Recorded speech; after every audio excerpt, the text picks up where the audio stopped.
Hola queridos estudiantes y bienvenidos a este espacio donde hablaremos sobre matemática.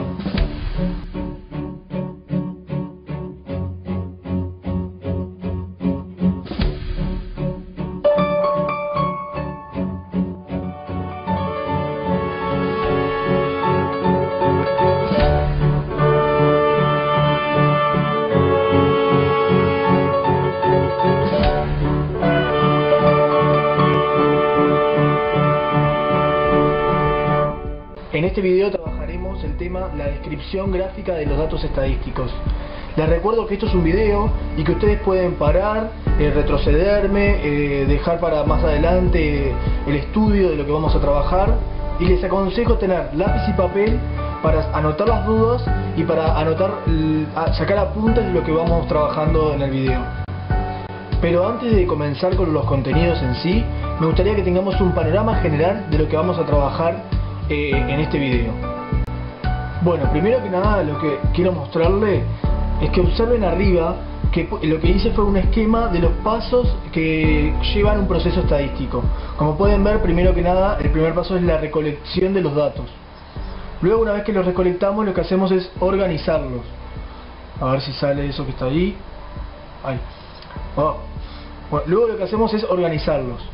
Luego, una vez que los organizamos, los vamos a presentar. Estos dos pasos, lo de organizar y presentar, es lo que vamos a trabajar hoy en el video. Luego viene el siguiente paso, que es analizar. Me olvidé decirles que en la presentación lo que hacemos es organizarlo. Casi siempre lo que usamos son tablas. En presentarlo lo que hacemos son gráficas, que uno de los temas que vamos a ver es lo que es histogramas. Luego, una vez que tenemos las gráficas, analizamos esa gráfica. Luego la interpretamos y luego tomamos decisión. Repito, en este video lo que vamos a ver es los primeros dos pasos, que es organizar y presentar. Bueno, vamos a los contenidos que vamos a trabajar en el video. Primero vamos a hablar de lo que es la frecuencia absoluta. Recuerden que en el video anterior nosotros ya trabajamos lo que es la recolección de datos, a través de la población y a través de la muestra, ¿sí? Una vez que nosotros recolectamos, lo que hacemos son contar los datos estadísticos, la cantidad de veces que sale cada dato estadístico. A eso se le llama la frecuencia absoluta. Luego vamos a ver lo que es la frecuencia relativa, que es otra forma de contar o de organizar los datos, ¿sí?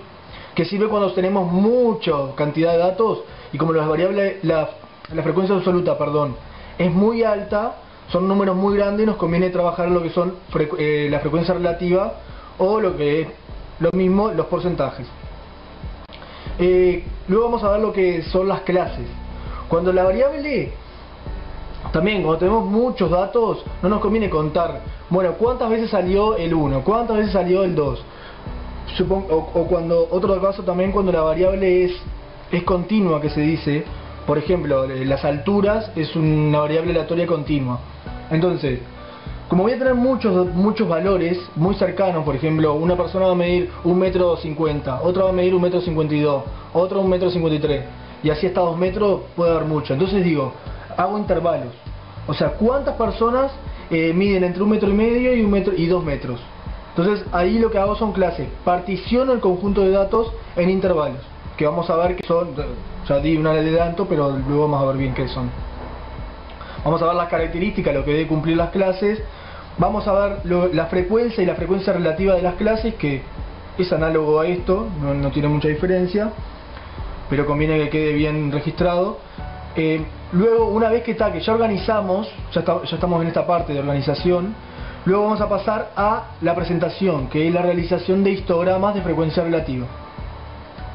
Luego pasamos a la relación entre el área de los rectángulos del histograma y la frecuencia. Vamos a ver que tienen que cumplir, el histograma no es así nomás que se hace, tiene que cumplirse algo para que sea realmente representativo, o lo que se dice, muestre la distribución real de los datos, ¿sí? Luego vamos a ver el número de clases a utilizar, qué nos aconsejan los textos. Vamos a ver la variación de la distribución al modificar el número de clases. ¿Qué sucede con el histograma si yo mismo un conjunto de datos hago una partición o hago otra? O sea, utilizo un número de clases y luego utilizo otro número de clases. Lo que vamos a ver, ya les adelanto, lo que vamos a ver que para lo que es analizar se me dificulta un poco más. Luego vamos a ver cómo crear clases de igual longitud, algo muy que ya se trabajan los ítems anteriores, pero lo mismo para que quede registrado. Luego vamos a aplicar en un ejemplo todos los contenidos anteriores. Luego trabajamos la frecuencia relativa acumulada, ¿sí? Que está otra forma de analizar la información. Los cuantiles, que tiene relación con lo anterior. Y el ejemplo 1.2, que es la creación de clases de diferente longitud. Hay casos donde el conjunto de datos que yo tengo no me conviene utilizar clases de igual longitud. Por ejemplo, cuando hablamos estoy estudiando los ingresos de las personas. Por ejemplo, la mayoría de los ingresos de las personas van a estar en dos clases, ¿no? Supongamos, entre 10.000 y 20.000 y entre 20.000 y 30.000, por decir algo. Pero van a haber algunas otras personas que van a ganar, no sé, 1.000.000 de pesos, por decir algo, ¿no? Entonces, en ese caso las clases no me conviene tomarlas de igual longitud. Vamos a ver en el ejemplo para que quede más claro después. Bueno, comencemos hablando de lo que es la frecuencia o frecuencia absoluta. Cuando yo digo frecuencia solo, lo que estoy haciendo referencia es lo que es la frecuencia absoluta. Y la frecuencia absoluta es el número de veces que se repite cada dato estadístico, ¿sí? Bueno, supongamos, vamos a ver con un ejemplo. Supongamos que en un grupo de 31 estudiantes, yo les realizo la pregunta de cuántas horas por día, de lunes a viernes, se conectan a Facebook. Un estudiante me dice que se conecta 3 horas, otro que se conecta 2, otro que se conecta 6, y así sucesivamente voy anotando todas las respuestas que me van dando. Eso me va a formar una lista de números que se llama conjunto de datos, y como podrán ver, ese conjunto de datos, así como lo tengo registrado acá, no me dice nada mostrados así. Para que esta información se pueda interpretar y utilizar adecuadamente, es recomendado agruparlos, que la agrupación, como podemos ver, lo vemos en esta tabla que está acá, donde ponemos en una columna, ponemos lo que es el dato estadístico a estudiar, que es número de horas conectados, ¿sí? Ahí anoto todos los valores que va tomando. Luego lo que es voy a hacer un recuento, y luego la frecuencia absoluta.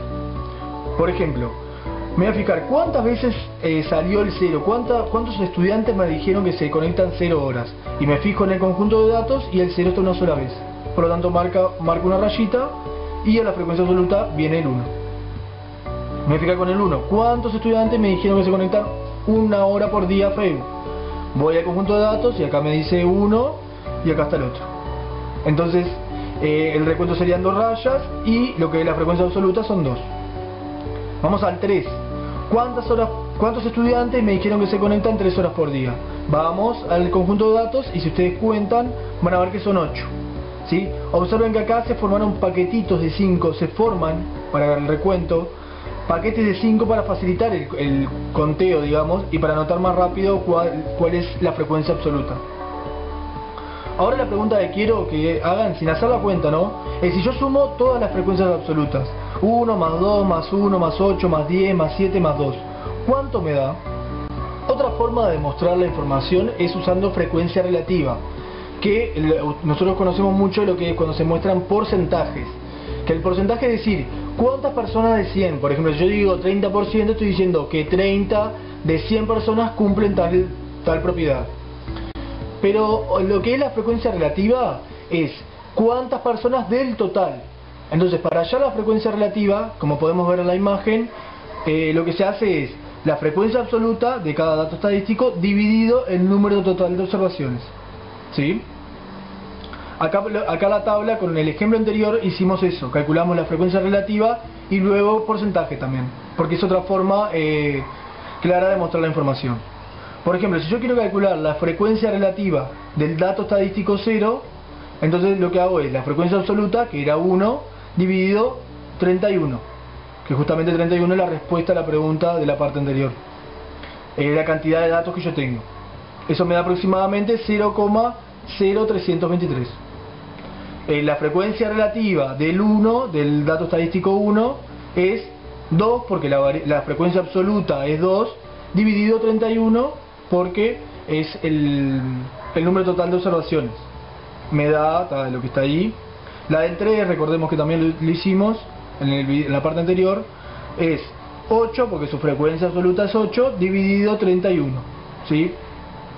Ahora, si observamos el comentario que hace la señorita que está acá del lado, dice, ella se da cuenta que si yo quiero pasar a porcentaje, lo que tengo que hacer es la frecuencia relativa multiplicarla por 100, ¿sí?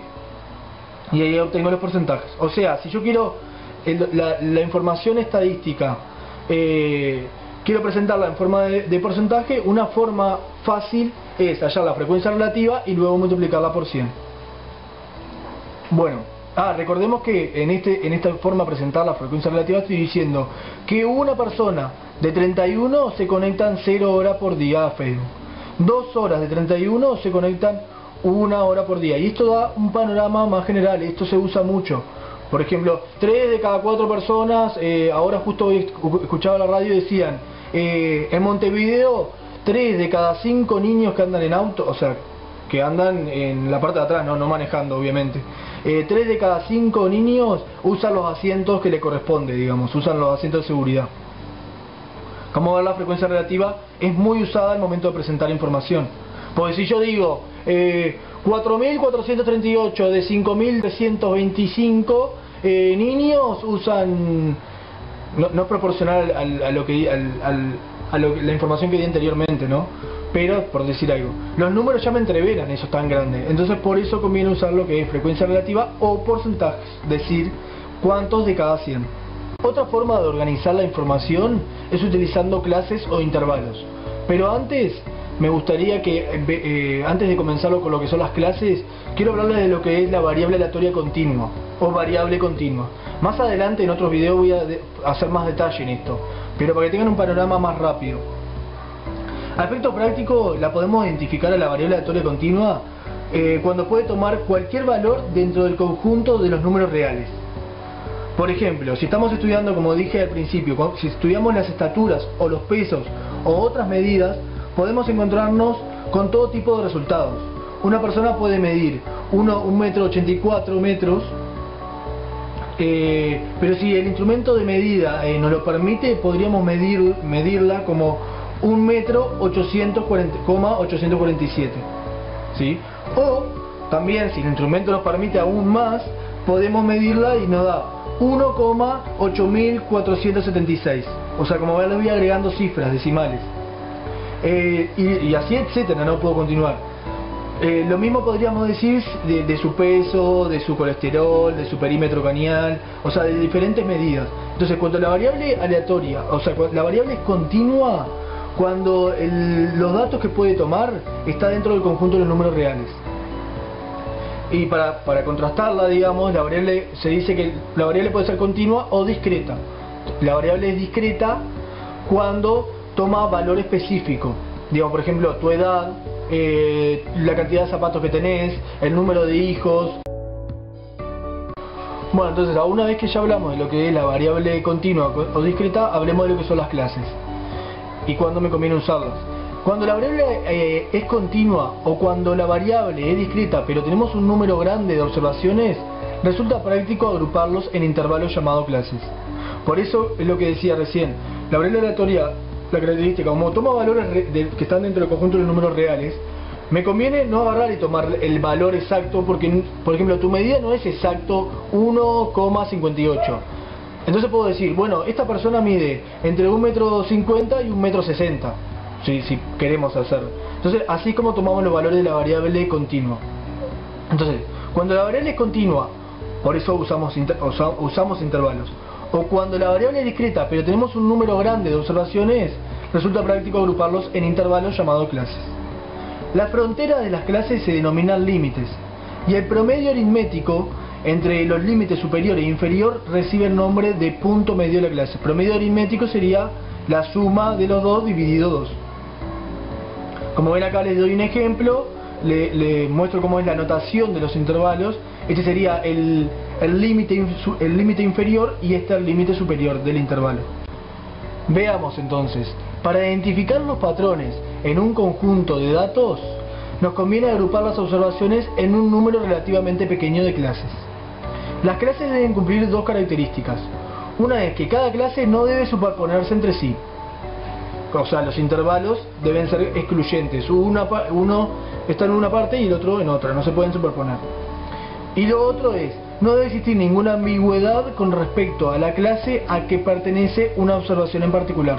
O sea, si yo tomo una observación del conjunto de datos o de los valores que puede tomar la variable estadística, tomo uno en particular y debo reconocer bien a qué clase le voy a poner.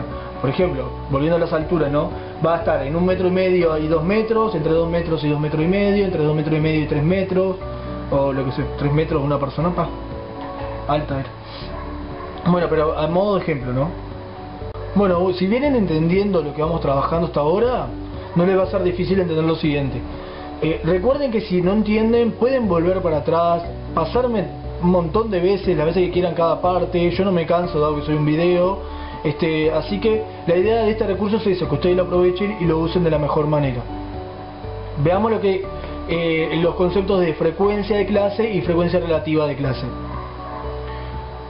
Como dije, los conceptos son análogos a los anteriores.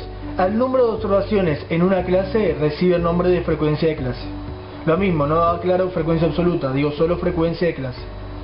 Y después, el cociente de una frecuencia de clase, o sea, al número de observaciones, recuerden, la frecuencia de clase es el número de observaciones en una clase.